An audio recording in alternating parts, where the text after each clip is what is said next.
નમસ્કાર મિત્રો, જીપી સિરીઝમાં આપનું સ્વાગત છે. મિત્રો, આજે તારીખ 18/4/2026 અને વિશ્વ ધરોહર દિવસ છે. એટલે ખેડા શહેરનો પરા દરવાજા આપણી એક પ્રાચીન વિરાસત ધરોહર છે. એટલે આપણે પરા દરવાજાના કેટલાક પિક્ચર ક્લિક કર્યા છે અને AI દ્વારા પણ થોડુંક પરા દરવાજાને જરા અલગ લુકમાં બતાવી રહ્યા છીએ. આ આપણો ખેડા પરા દરવાજા છે અને આ AIથી બનાવાયેલ પિક્ચર છે.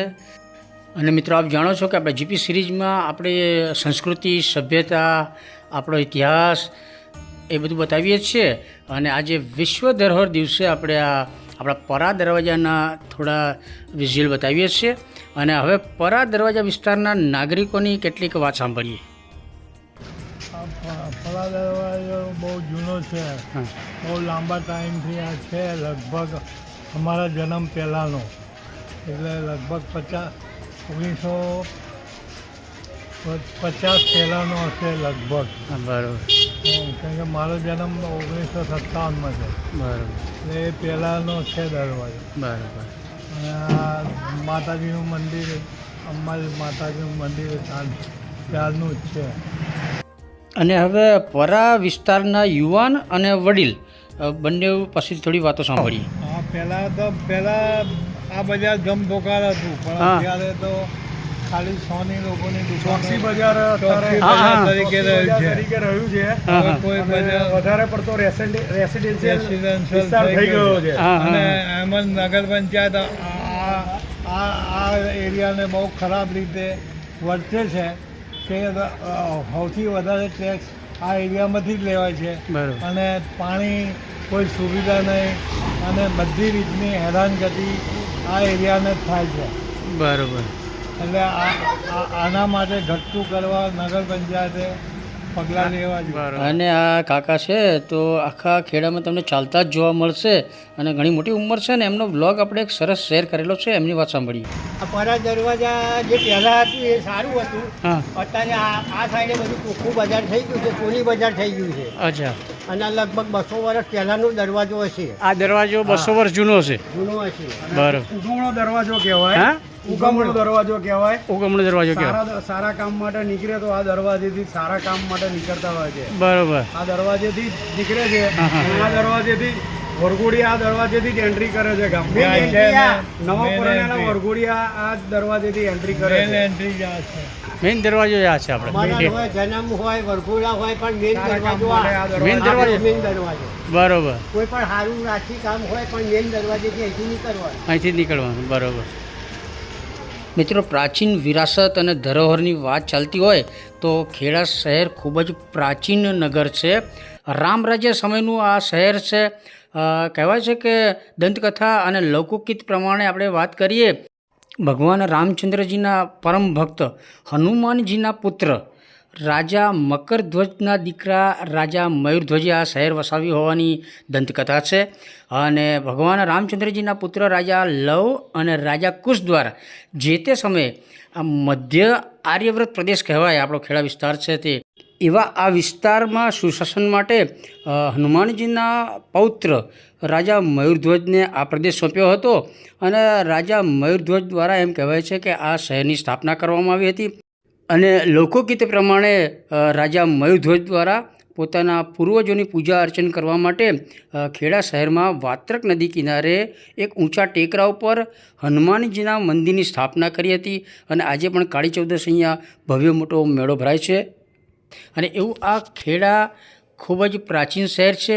વિશ્વ ધરોહર દિવસે વિશ્વની ધરોહર, ભારતની જે ધરોહર કહી શકાય એવા નગરોના ઇતિહાસમાં ખેડા એક ધરોહર, ભારતનું એક પ્રાચીન શહેર આ ખેડા શહેર છે. ફોટા આવવા દે અમારા. આવી ગયો ને અત્યારે જો. અત્યારે આવી ગયો. હા. દંતકથા સાથે અમારા આ દરવાજો કેટલો જૂનો હશે? આશરે 150 વર્ષ જૂનો હશે. 200 વર્ષ જૂનો. 50 વર્ષ પહેલાંનો. આ લોકો આયેલા નહીં. આ ભાઈ આયેલા નહીં અહીં રહેવાય. સુણામના મૂળ વતની. હા, સુણામના છે. હા. મિત્રો, ખેડા નામ સાંભળો એટલે તમારી નજર સમક્ષ એક જજરમાન ઇતિહાસ તાદૃશ્ય થઈ જાય. અંગ્રેજોના સમયે પણ આ હેડક્વાર્ટર જ હતું અને આઝાદીના 70 વર્ષ સુધી ખેડા શહેર બૃહદ ખેડા એટલે કે આણંદ અને ખેડા જિલ્લાનું હેડક્વાર્ટર હતું. અને એ અગાઉ પણ રાજાશાહીના સમયે પણ આ કિલ્લેબંધ નગર હતું. દરવાજાઓ હતા, બુરજ હતા, કોટ કાંગરા હતા. અને પ્રાચીન ઇતિહાસ તો અગાઉ આપણે જણાવ્યો તે પ્રમાણે વૈભવી ઇતિહાસ છે જ. અને એ પૈકીનો આ એક પારા દરવાજા છે, આપણે રબારીવાડ દરવાજા છે, ત્યાં કુદરતની મહેરબાની હતી અને ગરમ પાણીના જરા હતા. એનો બ્લોગ થોડા દિવસ પહેલાં આપણે શેર કરેલો છે, એ પણ જરૂર જોજો. ખેડા શહેરનો ઇતિહાસ હંમેશા આપણે બતાવતા રહીએ છીએ. આ દરવાજો તમે આ રીતે ક્યારેય જોયો નહીં હોય, હવે ફરી જાઓ તો આને ઉપરથી નજર આની પર નાખજો. અને એનો જે વિરાટ દરવાજો, ભલે કોઈ શિલ્પ સ્થાપત્ય નથી, પરંતુ આ દરવાજો કેટલો વિરાટ છે, પરા દરવાજો, એ જોઈ લેજો. અને ખાસ તો આપણો ઉગમણો દરવાજો કહેવાય છે, એની બાજુમાં જ એક પ્રાચીન સરસ ચબૂતરો, પરબડી કહીએ છીએ ને, એવું સરસ જૂનું સ્થાપત્ય છે ને આ આપણો પરા દરવાજા. ખૂબ જ શુકનવંતો દરવાજો કહેવાય છે. બાજુમાં જ ઊંચી મેળીએ માં અંબાજી બિરાજમાન છે, નગરદેવી અંબાજી આ પરા દરવાજાની અંદર બિરાજમાન છે. અને એ રીતે લાલ દરવાજાની અંદર આપણે ભદ્રકાળી માતાજી મંદિર છે. ખેડાનો ઇતિહાસ આપણે હંમેશા દોહરાવતા રહીએ છીએ, કારણ કે જે લોકો પોતાનો ઇતિહાસ યાદ નથી કરતા, ઇતિહાસ એવા લોકોને ભૂંસી નાખે છે, ઇતિહાસમાં એ લોકો ભૂંસાઈ જાય છે. અને આપણે ખેડાનું નામ ધબકતું જ રાખવાનું છે.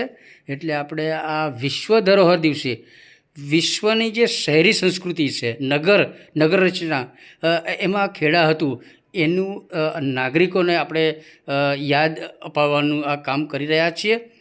રાજકારણમાં આપણે ઘણા બધા પાછળ છીએ, પરંતુ આપણો જે વૈભવી ઇતિહાસ છે એ તો હંમેશા આપણે ખેડાના નાગરિકોને બતાવતા રહીશું. પત્રકાર પ્રજ્ઞેશભાઈ એ પણ અહીં આવ્યા છે કે ખરીદી કરવા, અમૂલ પાર્લર છે ત્યાં, અને આપણે શૂટિંગ કરતા હતા એટલે મેમોરિયલ શૂટ પ્રજ્ઞેશભાઈનું કર્યું છે. અને આ પરા દરવાજા વિસ્તારની અંદર રહેતા સનતભાઈ પટેલ છે, યુવા લીડર છે અને સ્પષ્ટ વક્તા છે, એટલે એમની વાત સાંભળીએ. દરવાજો તો ખાસો બહુ વર્ષો જૂનો, અંગ્રેજો વખતથી, અંગ્રેજોના પહેલાંનો હેરિટેજમાં મુકાયો છે પરા દરવાજો. ઐતિહાસિક દરવાજો છે આપણા ખેડાનો. મેઇન ગેટ, જ્યારે કોઈ બી સારો પ્રસંગ હોય તો અહીંથી જ એન્ટ્રી થાય, ગામમાં ખોદીની જગ્યાએ. અને અહીંથી કંઈક બહાર જવું હોય સારા કામ માટે તો આ જ દરવાજાનો ઉપયોગ થાય છે. સારો પ્રસંગ હોય તો બધા દરવાજો, સારો પ્રસંગ હોય. પ્રાચીન સમયથી જ ખેડા શહેર આ દરવાજાની અંદર જ ધબકતું હતું. અને આજે પણ જૂના કેટલાક વેપારીઓ છે અહીંયા આગળ, આ ધીરુભાઈ છે, શ્રીજી ટેલર્સ છે, અને એમની સામે જ આ ગોપાલ કાકાની બૂટ ચંપલની દુકાન છે. પહેલાં દુકાનો નીચે હોય અને ઉપર રહેતા હતા. આ રીતે આખું બજાર છે. હવે ગોપાલ કાકા છે, ખૂબ જ ઉંમરલાયક વ્યક્તિ છે અને સૌરાષ્ટ્રમાંથી આવેલા છે, તો એમની પાસેથી પણ આપણે થોડી પરા દરવાજા કેટલો જૂનો છે, એ ક્યારથી અહીંયા બેઠા છે, અને એ બધી વાતો પણ આપણે એમની સાથે શેર કરીએ. હા, અને કયું બજાર હતું, શું હતું આમ? પહેલાં તો મોટી બજાર જ હતી. હા, પહેલાં મોટી બજાર જ હતી. હા, મોટીની 20 દુકાનો હતી. બરાબર. આપવાની તો બધા પેલી બાજુ હતા. બરાબર, સોની બજાર આગળ હતું. આગળ હતી. અને કાપડ બજાર કાપડ બજાર એ બધું આગળ વચ્ચે કાપડ બજાર હતું. હા. હા, શું નામ તમારું આખું નામ? ગોપાલભાઈ મોહનભાઈ વાડે. અને કેટલા વર્ષ થયા તમારે? 75. 75 વર્ષ. અને આ દરવાજો તમે જુઓ છો કેટલો જૂનો છે? બહુ જૂનો, મારે જન્મ પહેલાનો છે, તમારે જન્મ સમજણ પહેલાનો છે. એટલે વર્ષોથી તમે આ દરવાજો જુઓ છો. અને હા. મુખ્ય બજાર ખેડાનું આ જ હતું એમ ને? મુખ્ય બજાર આ જ ખેડાનું. બરાબર. શાક માર્કેટ બજારમાં બજાર.